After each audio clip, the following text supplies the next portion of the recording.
Hello guys, welcome to my channel. Today back in a new video, and in this video we are going to start your class 7 chapter number 2, New Kingdoms of class 7th history.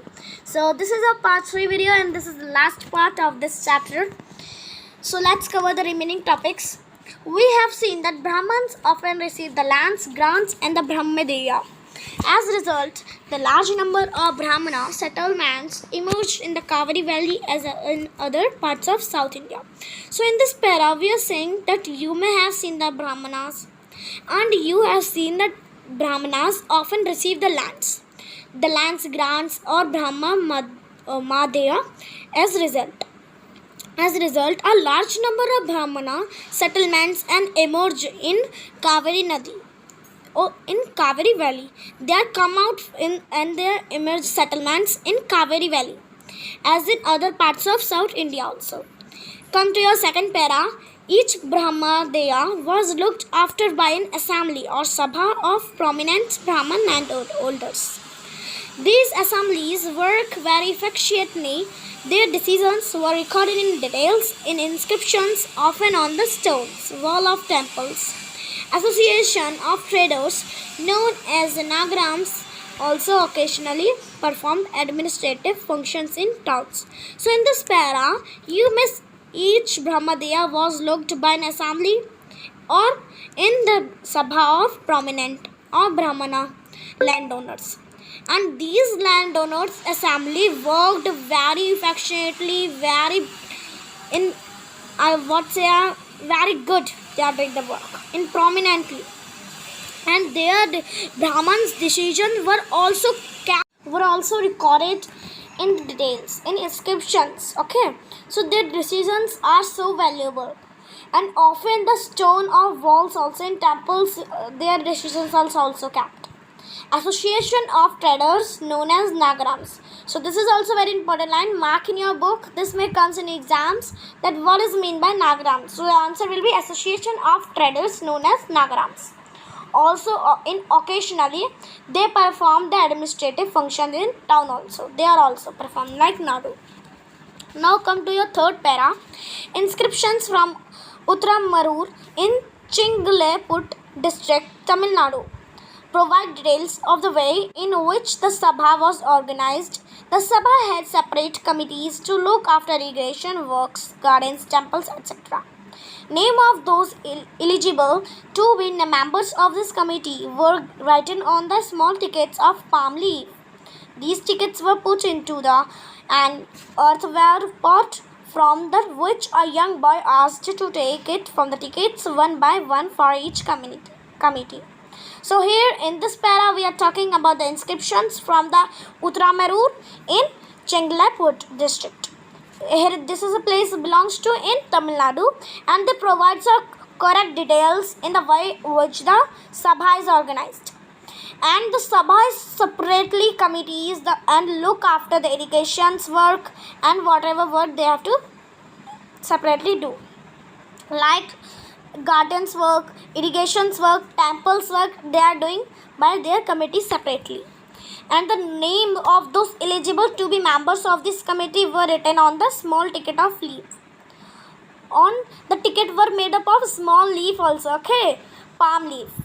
And these tickets were put into an earthen pot. The name of that pot where the tickets are kept, the pot name is earthenware pot, okay.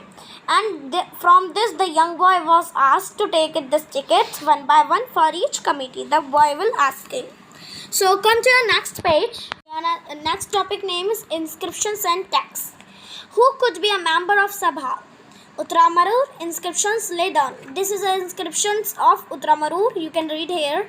And downwards, while inscriptions tell us about the king's powerful mien, here is an excerpt for the Pariyapuram Nam, a 12th century Tamil Nadu work, in which informs us about of lives of ordinary men and women. So in inscription basically we are praising of kings, that kings is a powerful man, how the king is valiant, wonderful, like this. And here, but in this prashasti, in this inscription, we are accepted from the Pariyapuranam in 12th century in Tamil Nadu. And this inscription informs us about the lives of ordinary man and woman. Okay, so come to your next page. From this page, our chapter is finished. Now come to your exercises. Question is, in that we have to match the followings: Gujar Patihara, Rashtrakutas, Pallavas and Cholas. And then second B part, there is Western Deccan, Bengal, Gujarat and Rajasthan, Tamil Nadu. So Gujar Patihara will match the Gujarat and Rajasthan. Rashtrakutas will match to the Western Bengal, Deccan, and Pallavas match to the Bengal. Cholas match to the Tamil Nadu. Okay, so come to your question number second now. Your question number 2 is, who were the parties involved in tripartite struggle? Answer will be, the parties involved in tripartite struggle were the Gujar Patihara, Rashtrakutas and Pallav dynasty. I have already told you in the between of reading the chapter.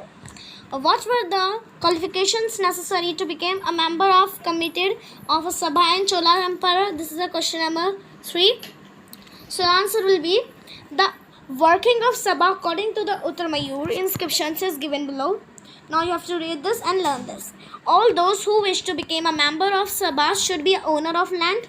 They should be between 35 to 70 years old. They should have a knowledge of Vedas. They should be well versed in administrative matters and honest in dealings. Come to your question number 4. What were the two major cities under the control of Chahamanas? So answer will be, Delhi and Ajmer were the two cities under the control of Chahamanas. Okay, so come to your question number 5. Fifth question is, how did the Rashtrakutas become powerful? Answer will be, Rashtrakutas was initially subordinate to Chalukyas of Karnataka. Second is, in the mid-8th century, chief of Rashtrakutas, Dandigur, overthrew the Chalukya overlord and performed a ritual called Haryana Ghanba, which gave him the title of Kshatriya, even if it was not a birth of Kshatriya. They fought with the Gujar Patihara and Pallava dynasty for the over control of Kannauj to demonstrate their power. This is how much to power the Rashtrakutas. Now question number 6. What did the new dynasty do to gain acceptable? Answer will be, the new dynasties were based on specific regions, existing kings to acknowledge them as to subordinate or samantas. They gained power, wealth to declare themselves as a big name titles like Mahasamanta, Mahamandaleshwar and so on. I have told you all this question also in between the chapter. Third point, they asserted that they are independent from their overlord. Fourth is, they performed ritual to declare themselves Kshatriya and the help of Brahmanas. Fourth is, they fought with the neighboring regions to gain the power of their demonstrate resources to building their large temples.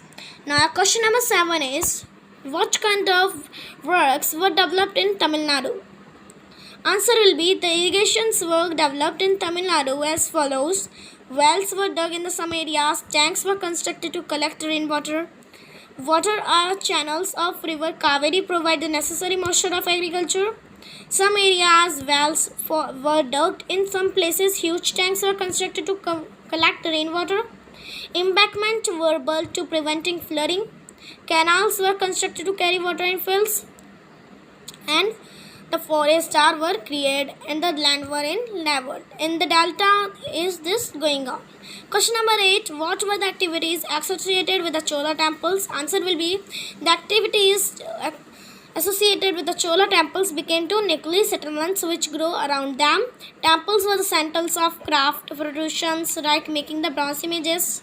Second is, temples were also endowed with the land by rulers as well as others also.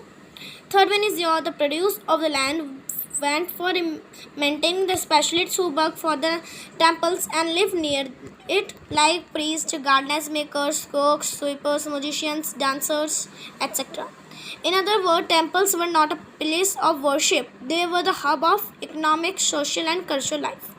They were not a places of worship, but they are a hub of economic, social and cultural life. I have told you this also. Now move on question number 9. So this is the question is by yourself. I will read for you.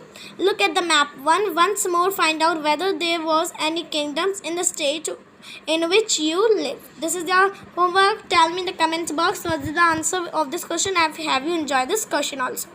Come to question number 10. Contrasts the elections in Uttaramarur with the present-day Panchayat elections. So your answer will be the system of elections in Uttaramarur was quite different from that of the present day of Panchayat elections. So elections in Uttaramarur. In elections in Uttaramarur, the names of persons eligible to the parties of communities were written on the tickets of families. I have also tell you now onwards. These tickets were put into earth-worn pots. Therefore, the young boy asked to take out the tickets one by one to each community. Elections in present day. Nowadays, panchayat member are elected with a symbol of allotted to them on a paper called ballot paper. This voters put a stamp over the choice and drops of ballot box. After completing the votings, votes are counted and the winners who declared the basis of maximum number votes get. Now come to question number 11. This is your homework. Question will be done by yourself because this is a work of creativity.